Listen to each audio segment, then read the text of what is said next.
Today, we have an amazing guest, Dr. Shad Helmstetter, and his best-selling author with more than 20 books in the field of personal growth. Dr. Shad is a pioneer dean in the field of self-talk. He is the first behavioral researcher to focus on the role of self-talk as a primary programming source that directs our life path and personal effectiveness. And he's identified the actual self-talk words and phrases which most impact our individual programming. After deciding against his earlier choice to enter the ministry, Dr. Shad began his personal development career in 1972, when he developed the personal life coaching system that would later be adopted for the use by life coaching businesses and informed the foundation of the Life Coach Institute. Dr. Shad, welcome to the show. How are you? I'm incredible. Man, that's quite a bio of yourself. And I took it like straight from your website, so I know it's accurate. Yeah, and that was the short version. That is the short version. There's a lot there. No, thank you. I appreciate it. Kind words. You bet. You know, just to start off, before we get into the questions, I did not realize how much you and I are probably alike. Before we start off on questions, I have to ask you, you wanted to go into the ministry, but then decided not to pursue this path, which is very similar to my own journey, because I actually went to Oral Roberts University to get a degree in theology, which I accomplished, but then never went into ministry and went into business and then later content creation. Just tell me about your journey, because I feel like we probably have a kindred soul here and I want to learn from your life experience. What made you decide to forego ministry and pursue self-talk? Well, not too long before I was supposed to enter seminary, I told my parents I had decided to not go to seminary and to not go into the ministry. And of course, they wanted to know why. And I said, I wanted to open the doors wider. I had come to the conclusion that I wanted to reach more people. And part of what had instigated that was my early in church curiosity about as a man thinketh, so is he. And then Romans 12:2, be transformed by the renewing of your mind. And I thought, there's something that we must be able to do with our thoughts that we're not doing correctly. I thought that the way we think must have something to do with the chemistry of the brain. And at the time, we didn't have computer imaging technology, so we couldn't watch ourselves think like we can now. But I just had a very strong feeling that there is more to us, that we're born with incredible promise, with unlimited potential, and then something happens after the time of birth that that changes us. And so I began to study that. I studied the field of self-talk. I wrote the first books in that field. And as it's turned out, my assumptions were correct. I could have been completely wrong, but I was fortunate. My assumptions were correct. The brain gets wired, and that wiring, the way our brains get wired, ends up leading us in the direction that we're going to go in our lives. And it has a great deal to do with our success or our failure as individuals. Wow. It's really neat that you referenced, in my opinion, coming from a Christian background, those two Bible verses, but then decided, okay, I'm not just going to take scripture verbatim, but now I'm going to see the science that goes with it. And growing up within Christianity, there's a lot of fruits, flakes, and nuts. And I live in Tulsa, so I feel like I live in the spiritual granola capital of the world, where, again, there's a lot of fruits, flakes, and nuts. That being said, I know a lot of people that just because they say something or want to believe something, it has to be right or it has to be faith. And if it didn't work, it wasn't faith. Therefore, you didn't honor God, and just a lot of spiritual BS. I like the fact that you're bringing actual real science to scripture and they work perfectly together, and you're not using a false spirit of religion, so to say. So kudos to you for digging in and actually using the science to back up your personal belief. I just want to say that at the beginning of that, I guess. we we really love the quote by Jim Rohn. You are the average of the 5 people you spend the most time with. And you talked about our brains being programmed through our adolescence, and then that kind of determines our output. Let me ask you this. Is is our brain a byproduct of the environment or the people that we're around? Yes, it is. Here's how it works. From the moment we were born, every message we got, everything we heard, everything we saw, everything we perceived in any way, every message we got was recorded in the brain. The brain is designed to do that. Then every message that we got repeatedly, and repetition is the key, every message that we got repeatedly was actually wired into the brain. So we got programmed, and then we end up living out those programs, and we're all aware of that. We can all tell that.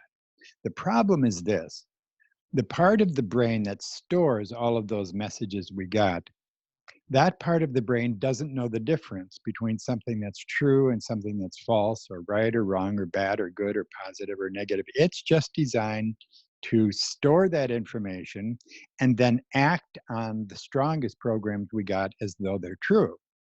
And the challenge with that is that it's been estimated that during the first 18 years of your life, if you grew up in a reasonably positive home, we were told no, or what we can't do, or what won't work, or what we won't be good at. We were told no more than 148,000 times. Mm. Those ended up being repeated. Those messages that were repeated ended up being literally wired into our brain as truth. And so here we are today, and today what we think and what we believe and what we think about ourselves and about the world around us is actually the result of our programming. I mean, just think for a moment, if you had been, let's say that you were kidnapped when you were a few weeks old and taken to another home in a foreign country to live with different parents, different family, and let's say that country was an enemy of our country, but you grew up there. Today, you're genetically you would be the same person, but the rest of you would not be the same person. You wouldn't you wouldn't speak the same language, you wouldn't think the same thoughts, you wouldn't have the same beliefs. In fact, you could be an enemy of the person you are today. And yet, why would that, how could that possibly be? You should be you. No, we are our programs, and we live out the results of the programs we got. I often think of the wonderful place in the hospital, the newborn nursery. So we're in the newborn nursery, and we're standing on this side of the viewing window, and we're looking in on, let's say there are a couple of two little infants, and they're in their little warm, snuggly blankets and their bassinets, and if they're awake and their eyes are open, you can literally see them searching for that incredible unlimited potential that they were born with, Mm. because it's clear we were all born with that potential. We were born to succeed. We were born to excel. And then those little infants get their first programs, and that's everything from the first thing their mother says to them to what is being played on the television set in the corner of the hospital room. And then so we grow up getting those programs. And a great way to look at that is, think of someone you know who you would consider to be one of the most successful people you know, not just financially, but successful in life. That would be someone you would probably like to get to know better, or to emulate, or spend time with, or learn from. And imagine that person is with you right now, And then we'll have that person just stand off to the right of you while you think of someone else. So while the successful person is there, now get a picture of someone who is failing and someone who's really failing at life. And whoever that is, it could be someone you know or someone you know of, but that's someone whose life is spiraling down instead of spiraling up. And things aren't going well. That's not a happy person. And just imagine that person is also there with you, and we'll have that person stand off to the left of you. So now here you have on the right somebody who is amazingly, wonderfully successful and succeeding at life. And over there on the left is someone who is failing at life. And you look at them and you think, what's the difference between these two people? So completely apart in their lives. It's their programs. And in fact, it's entirely possible that these two people, completely different now, one succeeding and one failing, it's entirely possible that those were the two little infants that we looked at in the newborn nursery just a few minutes ago. And they were awake and their eyes were open, and they both had equal, unlimited potential. And now one of them has failed and one of them has succeeded. And it's very clear the difference is their programs. What are some of the things that cause those programs or the defaults? Because, as a kid, you really don't get to choose your programs. It's, I guess, a product of your environment. And so I guess as a parent, how do I instill good programs in my child? And then not only that, but I have programs from when I was a child that I'm working through and overcoming. So unpack that. Think of the messages that parents often give kids. They might say things like, and when they say these, if they're not aware of self-talk and programs, they're not aware of what they're doing. They're not aware that they're actually typing these messages into the little kids' mental keyboards. It's like when you're born, you have this little keyboard strapped to your little infant chest, and then and it's plugged right into your brain, and there's a sign on the keyboard that says, "Mom, Dad, everything you type into my keyboard will be stored in my brain and acted on as though it's true. Please be careful."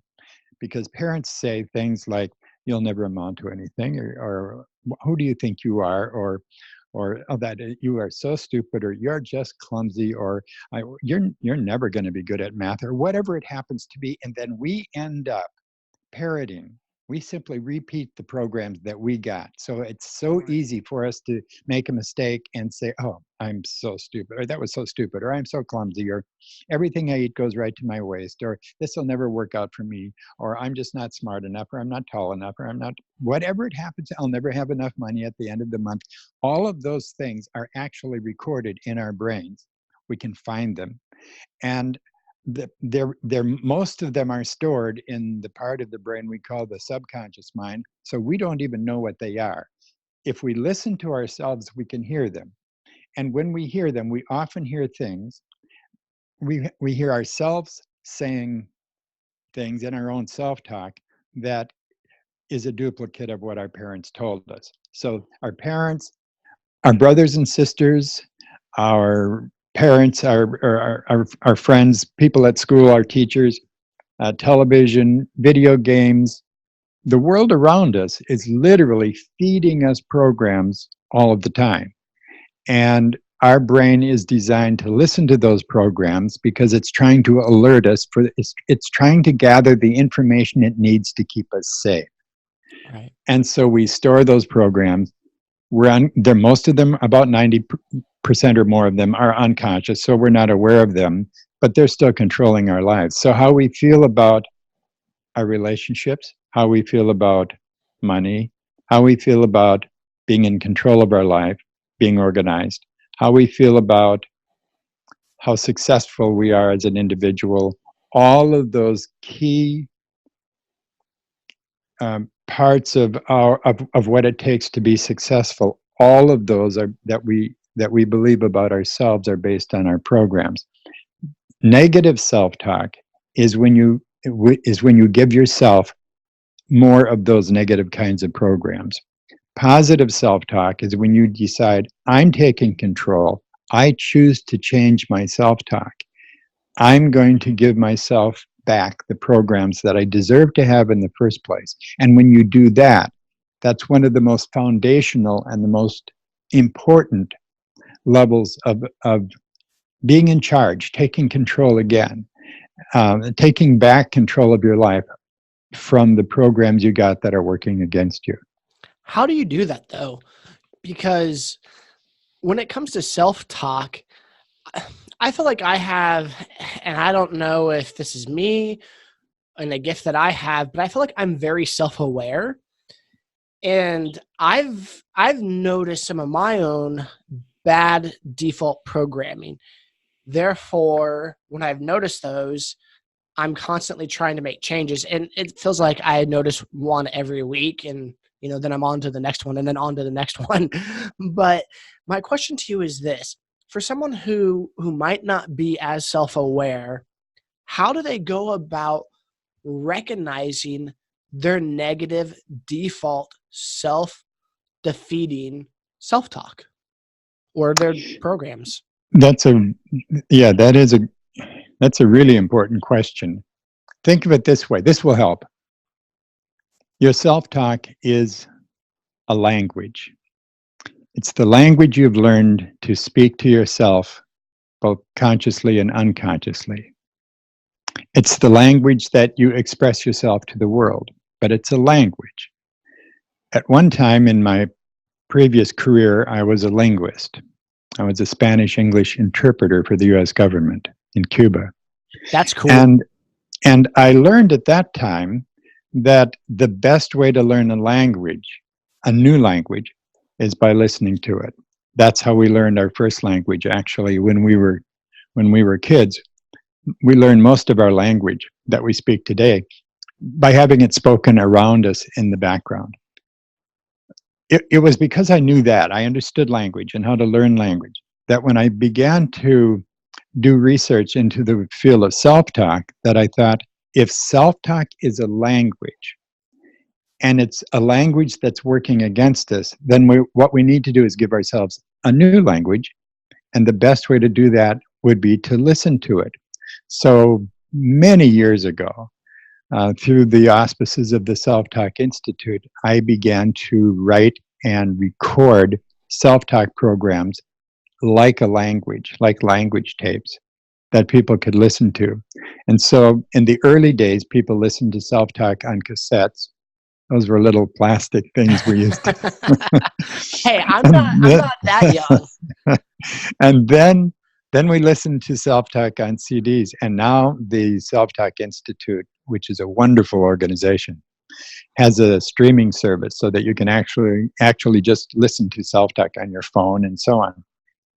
But compare it exactly to learning a language, except it happens to be in the same language you're now speaking. But it's a new way of framing your thoughts and how you look at life. And so you actually listen to self-talk on any subject you want to listen to, and the brain learns through repetition. It has no choice. So if you listen to self-talk, just play it in the background, and it's repeated, and it's very specially worded, but it's repeated.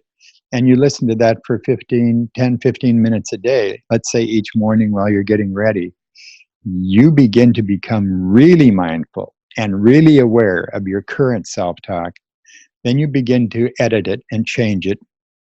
And then you begin to practice the new self-talk. And it's surprisingly, even though it took you 20, 30, 40 years to learn the old language, the brain is designed to change pretty rapidly and will actually begin to wire imprint the new messages beginning in about 3 weeks or 4 weeks. So we're really fortunate. If you want to rewire your brain, you can. So listening is the best way to be mindful, and then to learn the correct kind of self-talk that will move you forward instead of hold you back.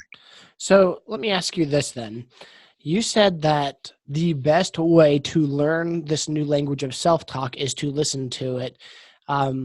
Technology. Listen to it through technology in the background, kind of reaching your subconscious. And then also in another one of your interviews that I was watching, that you said not to focus on it, but to just let it be in the background. Why is it important not to focus on it versus just play it in the background? Because I'm the type of individual that's like, okay, well, I'm going to focus on it versus Yeah. that's There's a really good answer for that question. It's also based on how the brain is structured and how it's wired. Let's say that there is someone who for years has been saying, I can't remember names. I've got the world's worst memory. And we hear a lot of people say that. And then you start practicing the new positive self-talk and you suddenly say, I've got a great memory. I can remember names. I'm really good at it. Well, what happens if you focus on that, what's the natural next thought you're going to think? You're going to think, I'm kidding myself. I'm lying to myself. When you just let the self-talk play in the background, you don't argue with it. It's just coming in. It just it comes in like we learned our first language when we were kids. And so we're less self-critical. And then repetition, you keep hearing and you keep beginning to wire in the message, I'm good at remembering names. And the next time you meet someone new, you start to pay closer attention to that person. You get their name, you make sure you've got it right, and you find out a few minutes later, you've still got the name, and then you realize, I actually do have a good memory. I just wasn't training it. I just wasn't using it. Right. So what happens is we rewire the brain with the kinds of messages that we should have, but we do it in the background so that we're not arguing with ourselves about it. Okay. So I want to share a story with you and our audience, because this is a little personal for me, and I hope my father does not hear this podcast. Great guy, okay? He comes from the idea that his way of wanting to show love is typically the tough love. And the way for him to help you get better is if he's critical of you, then you'll take his criticism into account and then change yourself. That's the environment and the product my dad grew up with, and that was his programming. Therefore, that's what he did with me. And one of the things that he did is he criticized my weight. I remember in college, I gained a little bit of weight. I went from maybe like 180 to 190. Hey, you're getting fat. You need to stop drinking so much soda. And I think more than anything, he just wanted me to stop drinking soda. So he criticized my weight because soda's not that great. We get that, but I enjoy it. And so I started programming myself when I was thin that I was fat. And then I gained weight. And I said, I'd never hit 200. Once I hit 200, I would never go past it. I would take myself seriously. 205 rolls around, 210 rolls around, 220, 245. And at 245, that's when I got to do some stuff differently. But at 245, I was still criticizing myself, looking at myself in the mirror, realizing like, I don't like myself the way I look. I look fat.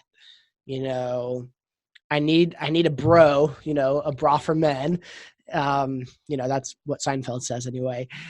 And I did not like the way I look. And then I saw a picture of myself at 220 and 200. I'm like, wow, I was skinny. It's about perspective is what I'm learning. It's because when I was thinner, I thought 200 was big. When I got actually bigger, 200 was skinny to me. And it was at that moment that I realized when it came to my weight that a lot of what I had been saying became a self-fulfilling prophecy.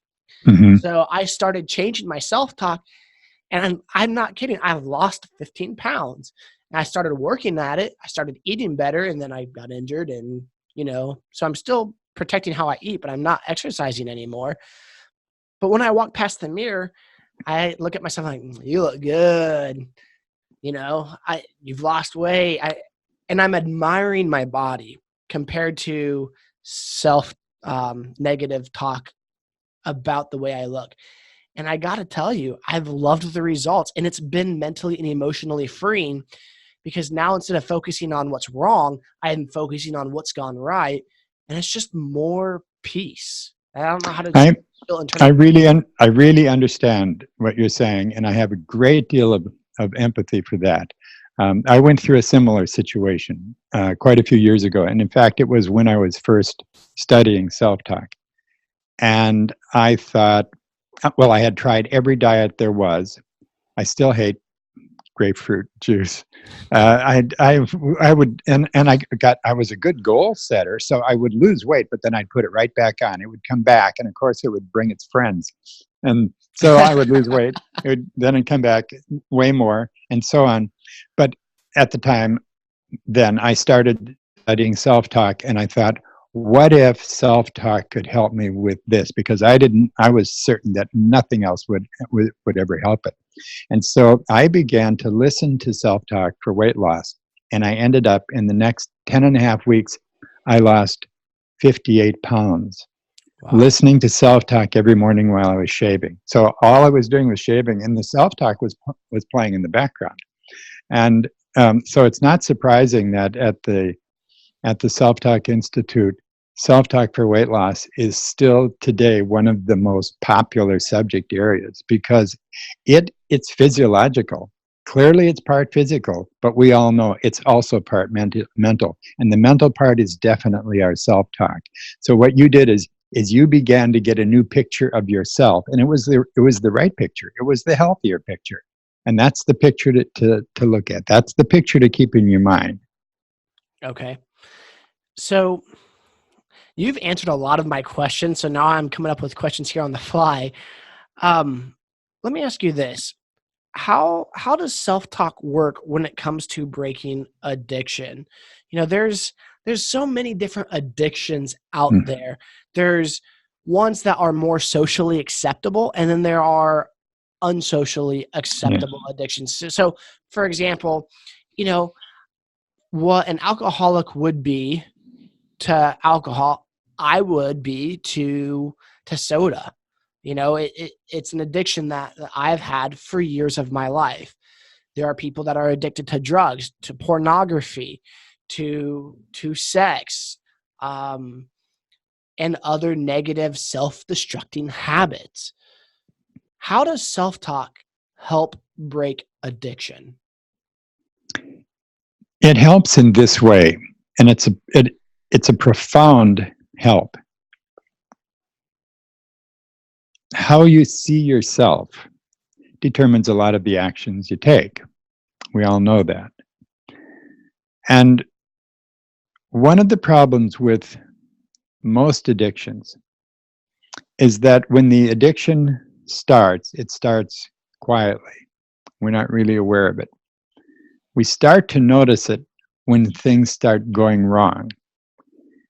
But we think, that's okay, I'm doing fine, I can hang in there. But then things get worse. And most all addictions are progressive, which is why they become addictions. And that progression reduces or pulls down or destroys our self-esteem. And I don't mean just self-love. Our self-esteem, as I stated, is our self-estimation, our picture of who we think we are. And when that picture of everything we believe about ourselves begins to deteriorate, gets worse, when we begin to lose that, that's why we have trouble putting up the fight that would overcome the addiction, along with the physical changes we would have to make. And there are people who get past the physical addiction and then are drawn back into it because they haven't changed the image of themselves, which is an image of low self-esteem. So I recommend that people in any recovery program, for instance, one of the key focuses is on your self-esteem, how you see yourself. And there's something really important here. It's a wonderful message. And that is that when people lose their self-esteem, they they tend to believe that that's who they are, and they're no longer that person with potential. So if you go back to those infants we saw in the newborn nursery, they had unlimited potential. That, and here's the key, that promise, that potential never goes away. It just gets covered over by the programs that we pile on top of it. Right. But the potential is still there. So I encourage people to learn self-talk for self-esteem that shows them that original picture of who they really are. And when they realize that person is still there, that's the first step, or one of the first steps of coming back to life, because you are still that incredible, amazing person you were born to be. You still are that person. You get to have that back. That reminds me of self-efficacy. And I hope I don't butcher this, but if I do, you might know this. Years ago, when I first started in personal growth, I had a coach by the name of Eric Ritchie, who I haven't talked to in years, and I thank God for him, because he really helped shape my life at his own expense. He did not charge me hardly anything compared to what he normally would for a client. And he showed me this wheel. And in this wheel, it started off with programming. Your programming created your self-talk. Your self-talk created your actions.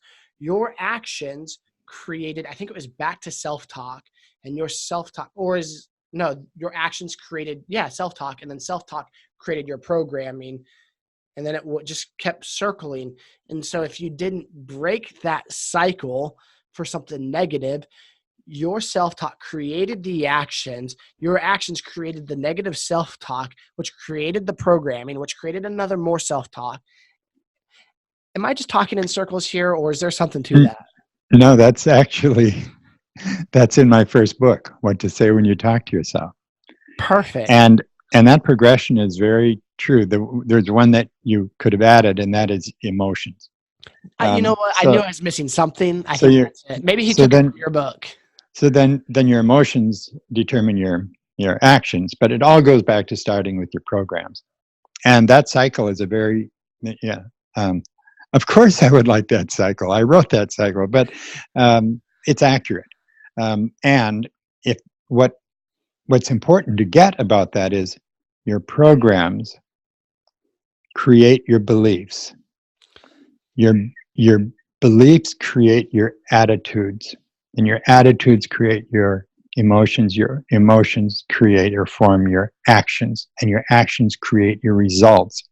So if you want to get the right results, you go back and fix the programs, start with the programs, and the results will end up improving. So that is exactly what he told me. I had it written down years ago. I totally butchered it with the guy who wrote it. So sorry, one, for butchering it. But on the hindsight, it's really, really cool. I didn't know you wrote that. Okay. So it's really neat to be talking with the author of that helped shape. I had to understand. I thought very deeply about this, and I had to understand what's really causing the result. And I thought the best way to figure that out is to look at the result and then to go backwards from that and figure out, well, the result was caused by the action that we took. Well, then what caused the action? Why do we take one action? Why do we do one thing instead of another? It's because how we feel about it. That's what gets us to do something or stops us to do something. And then I thought, well, then what creates that emotion? That emotion is created by our attitude. And then it became clear to me, our attitudes are all the result of our beliefs. Change somebody's beliefs, they'll change their attitudes. And it was already clear to me that what creates our beliefs is our programming. So that progression is really important. I still talk about it to this day, and people still read it. But one of my goals has been to make changing your self-talk easier and easier and easier. And that's because the world seems to be getting busier and busier. Right. And most people, for instance, people take less time to read today than in the last 100 years. Right. And people take less time to even have conversations than they used to. So we have to help people get things done in a faster way, and it still has to be effective. So I don't talk as much about things like that, the program of the process of success that we were just talking about. I spend more time talking specifically about here's how we get programs. Our programs are all caused by repetition. No matter how many programs you have in your brain that are working against you, you can erase them and replace them. You do that with repetition. And when you repeat those new programs, your brain will wire it in, and it doesn't have any choice. So try this and see what happens. So I've taken what used to be 2 and 3 and 4 hour seminars that I gave all over the world, and I've compacted that because of today's listener. Today's listener doesn't have the time. In fact, I've just completed a new book, which is, I've called it a 60-minute book, so that it's that thin and it's easy to read and people can get it really fast. What is it called, because and we're where can they busy. get it? Well, it's not. It's days away from being available, but it'll be available on Amazon and everywhere else. And the name of the book is Negative Self-Talk and How to Change It. Awesome. So just for our listeners, you can go look at that right now. I mean, wait till the end of the podcast, because by the time this airs, that book will be out. Yeah, Negative Self-Talk and How to Change It. Perfect. Mm-hmm. So I shouldn't say my last question, but one of the remainder questions, I think you've kind of already answered. It's, how does self-talk work when it comes to creating a new habit? I'm sure you know who Zig Ziglar is. And Ziglar had a son by the name of Tom Ziglar. Mm-hmm. And Tom has one of my favorite quotes of all times. The quickest way to success is to exchange a bad habit for a good habit. So the next question I have is, how can a person use self-talk to create a new habit? And I think it goes right back to that wheel that you're talking about, changing that internal conversation that then creates the attitude. And I don't want to butcher the rest, so I'll let you finish the rest of the wheel. That creates the emotion, that creates the action, that creates the success. So Tom is actually is completely correct about that, about exchanging one habit for another habit.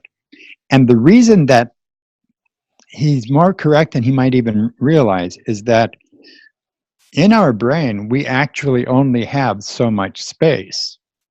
And what happens is this: when we start developing a new habit, we have to push another habit.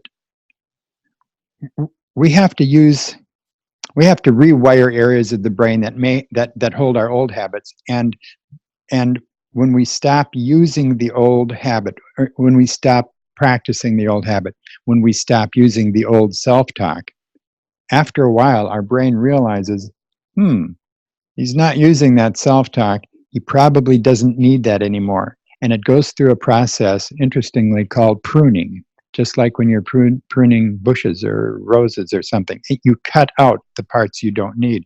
The brain does that to make room for something else. And so the new habit, with repetition, overrides the old habit, and it owns its space. So it's actually physical, it's chemical in the brain. I think that's wonderful, because that says that we actually have a chance of getting rid of those old habits, that they're not just hanging around and waiting for a weak moment. If our new self-talk is the right kind, and if we stay with it and listen to it or practice it and stay with that, it will override the old self-talk. And then so that means the new program will override the old program. And this is really key. The brain will always follow the programs you have that are the strongest. So the key is strength.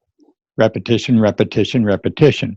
When someone asks me, what is the secret to success? My answer now is repetition, repetition, repetition. And since anyone can do that, it's very clear that we were designed to be able to do that in the first place. It's just that technology is perhaps letting us see how that works and helping us.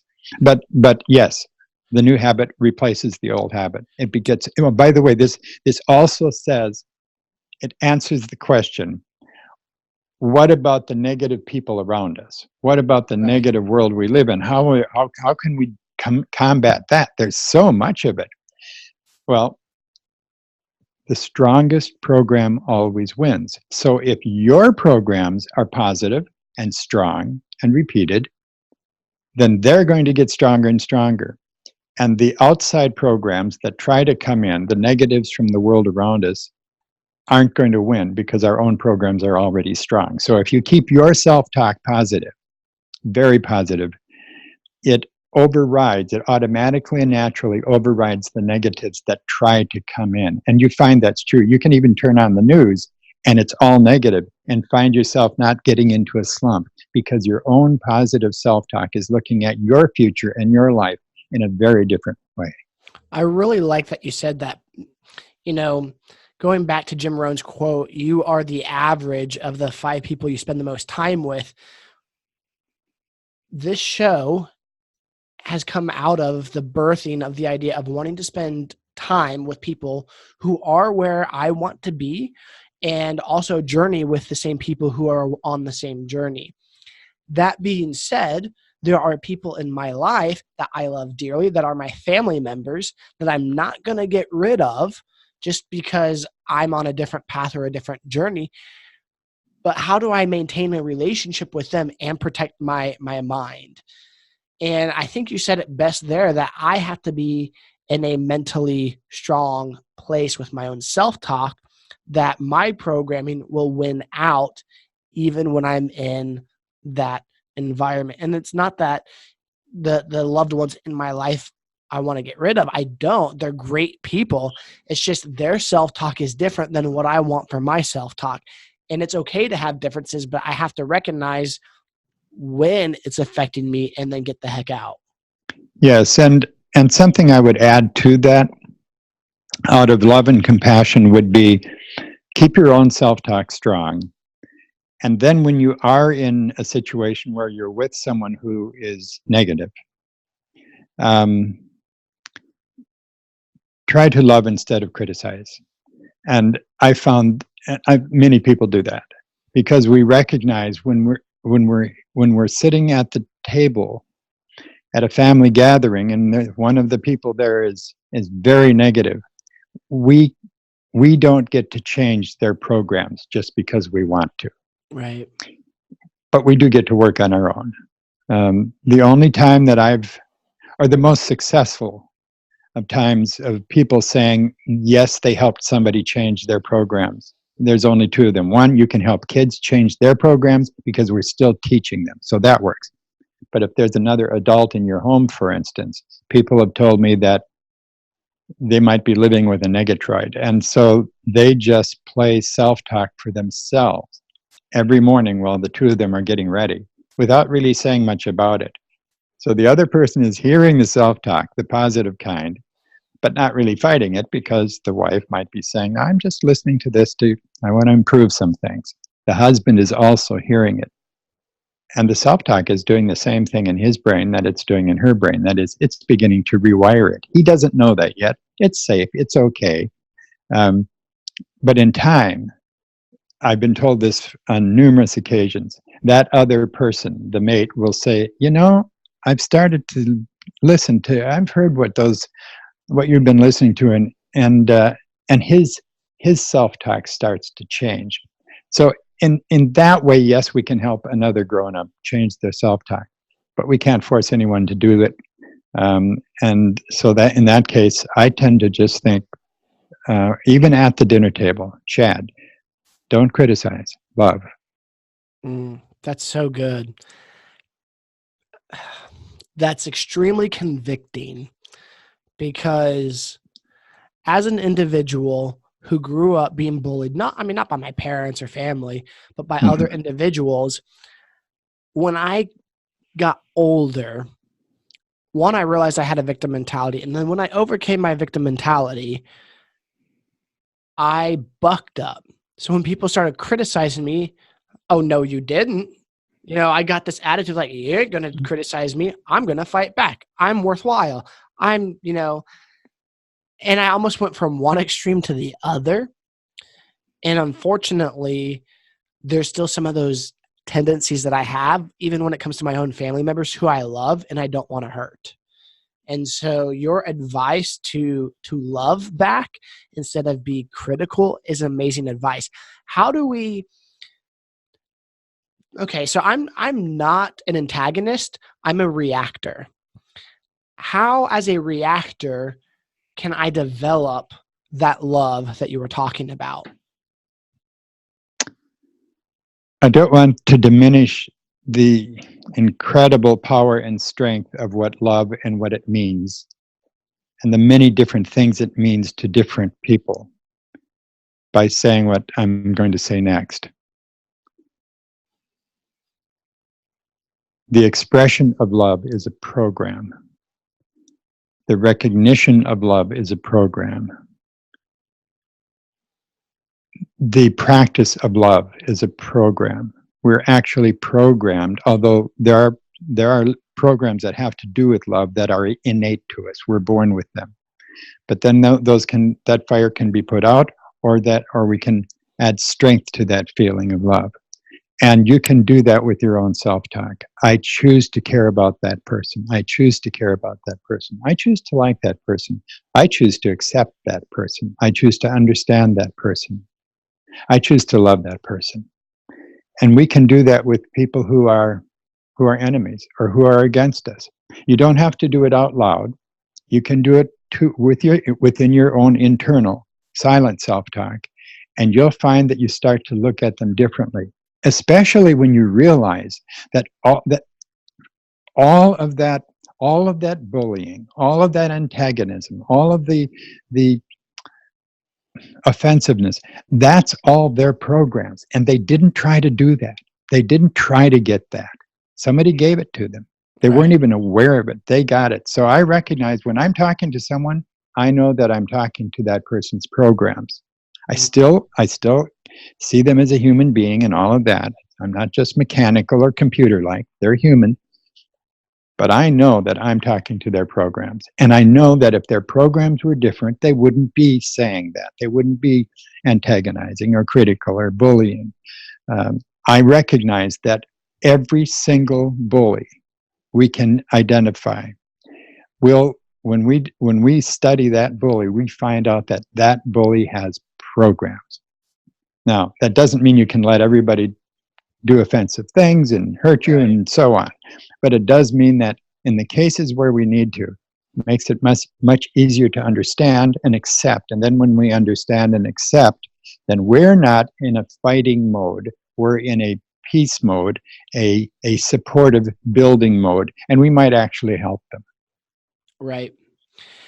So I'm going to get vulnerable, and I'm about to step on some listeners' toes on the front end of this. Shooting video games in our current society. We have more gun violence than we've ever had, but we also have much more violent TV, much more violent movies, video games that we program ourselves with by watching them consistently. And my oldest son is about to turn 4. I stopped playing violent video games when he was born. One, I was wasting way too much time playing video games, number one. 2, and I give my wife credit for this, I would be playing video games, and there's a game called Call of Duty, and I mean, you could hear just the gun going off repetitively. And she came out and she said, I don't want our son to hear that. And he's 2 months old. And, I said, you got to pick your battles. And I wanted to be frustrated. I wanted to enjoy this. But in my heart, I knew that I didn't want to program my son with the idea or the sound of violent video games. I have nothing against the Second Amendment, but violent video games I've changed my perspective on. But what I realized in that moment, him being 1 or 2 months, if I need to protect him from that then, how much more do I need to protect myself now? So I don't know. I guess that was a tangent I went off on. And if anyone's listening who plays violent video games, maybe you should consider not, because it destroys the way we look at other people. It through repetition, which is what you're talking about. Right. We lose our sensitivity to the important things about the other people in our lives and in situations. We lose our sensitivity, and we lose it through the deafening roar of endless gunfire in video games. And if I could change the world, which I can't, I can alert people.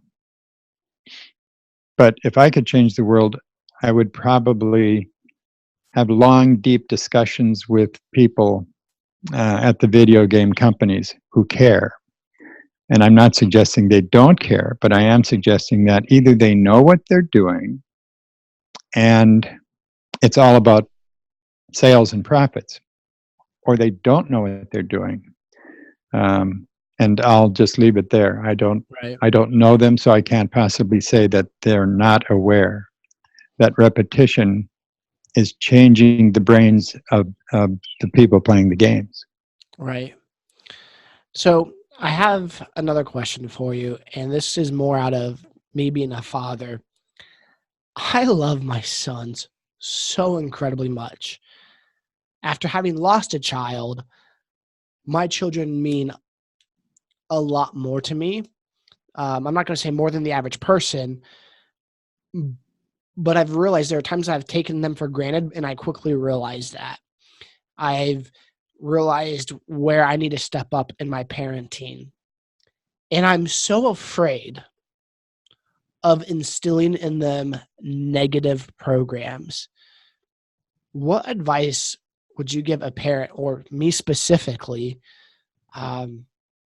ideas or ways to help train my children lovingly in obedience and listening? Because he's gone through his terrible threes or his teenage years already. And I got to be honest, spanking doesn't work for him. Like it hurts his butt. It gets his attention. I don't like doing it. And if I did it every time he disobeyed, I'd be doing nothing but that. And that's not the answer. For me, what I've realized is my son wants to obey, but he just doesn't quite understand. So I've had to talk things through to him. You know, one of the things I've done with him is that, okay, son, right now, are you obeying or are you disobeying? I'm disobeying. Okay, great. Do you want to disobey, or do you want to obey? And I don't want to say be a good boy, because I don't use that term. I use whatever he's doing. I say, what you're doing is right, or what you're doing is wrong. Do you want to do something right or wrong? I want to do something right. Okay. Then I ask him, what does it look like in this situation to do something right? To do whatever I asked him to do. I said, okay, son, that's a good decision. I think you should make that one. And then he'll go off and do it. I walked him through the process of making the right decision versus just, when he doesn't listen, just punishing him. That's something that I've changed here recently, but I want to instill my son a level of confidence in achieving. I'm not quite sure what personality trait he is on the DISC personality trait yet, but anytime he doesn't get something right the first time, he throws a fit and runs off and cries and says, I can't do it. And it breaks my heart because I don't know how to reach him on that level. How old is he now? He's 4, and in my opinion, he's advanced for a 4-year-old. He's been talking since like 13 months, pretty eloquently. With my own 2 sons, I came up against the same questions. And I decided very early on, when they were very young, and 4 is it's not too late to begin doing this. I imagined that each of them had a little bitty computer keyboard strapped to their little chest. And I imagined that what if I could not talk to, when my sons were very young, I imagined that each of them had like a small computer keyboard strapped to their little infant or young person chest. And I also imagined that what if I could not talk to either of them for 30 days, and that anything I said to them, I had to actually type into the computer keyboard that was strapped to their chest, and then that was wired directly into their brain. And on top of the keyboard, I had this imaginary sign that said, Mom, Dad, anything you type into my keyboard will be stored in my brain and acted on as though it's true for life.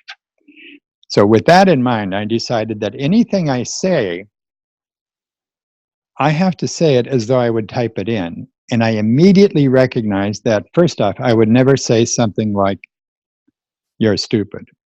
I would never say something that would imprint them with a message that I did not want them to end up being. And I recognized through that exercise that the more I described them as who they could become, the more they began to become that way. So what you're doing, in part, as a parent, is giving them options. But because you're the parent, all of the options you're giving them, that you're showing them that they might like to become, are healthy options. They're positive options. And the more you describe the more we describe to kids pictures of them that they would like to become, the more of those images they start to store in their mind, and they begin to see themselves as you're describing them, which is exactly why the parents who say, and we've heard this from many parents and many families, well, so people will often say, well, the reason I'm successful is because my parents told me that I could accomplish anything. If I put my mind to it, there was nothing that could stop me. That's the kind of messages that actually do end up helping kids not avoid problems, not avoid the challenges, but see themselves as someone who's able to overcome those challenges. So when I would say to my son, okay, that was wrong, how would you do it better? And we go through the dialogue like you're going through. I would always add, you're one of the smartest people I've ever met. Even though you're only 5 years old, you're only 4 years old, you're one of the smartest people I've met. You're going to be able to do anything good. That becomes wired in. And in time, that becomes who they are. And both of those sons now are amazing. They're adults. They have families. They're world travelers. They ended up living out those pictures that they created with some help when they were kids. That's awesome. Thank you for sharing that, because now I feel like I have some arrows in my quiver to continue this journey of being a parent and do it a little that we all need successfully. Yeah. Oh my gosh. Yeah. Yes, we all need Yeah. them. Yeah. So I have 3 final questions for you that I ask every one of our guests. What's the biggest lie in self-talk you had or currently struggle with? I don't know. I don't know if it's because I erased anything from years and years ago that I no longer recall it. And my self-talk, and I'm not saying this because I'm thinking I'm special or something. I can't imagine getting up on a Monday morning and saying it's going to be a bad day or it's going to be another Blue Monday. I can't imagine looking down on even tough problems. We all have them, and saying, oh, I can never do this. I can't get through this. So my self-talk got so used to fixing itself that in time, the early lies, which if there was one, it would probably have been way back in early grade school, when I'm pretty sure I said to myself, I'll never be able to get away from bullies. I think that might have been it. Turned out I was able to. So I replaced that one with some different self-talk. But I would say, yeah, I could think of something like that. But once we start practicing self-talk, it becomes the new language we speak. And that's why I really am careful to point out, I don't believe that I'm special in that way at all. I just believe I learned a new language. At one time when I was speaking foreign languages, I had to learn those languages. I did, and then I could speak in that language, think in that language, and live in that language. We can do the same thing with positive self-talk. That's awesome. What brings you peace? The thought of bringing myself peace. I feel calm, relaxed, at peace with the world, ready for the day, and ready for tomorrow.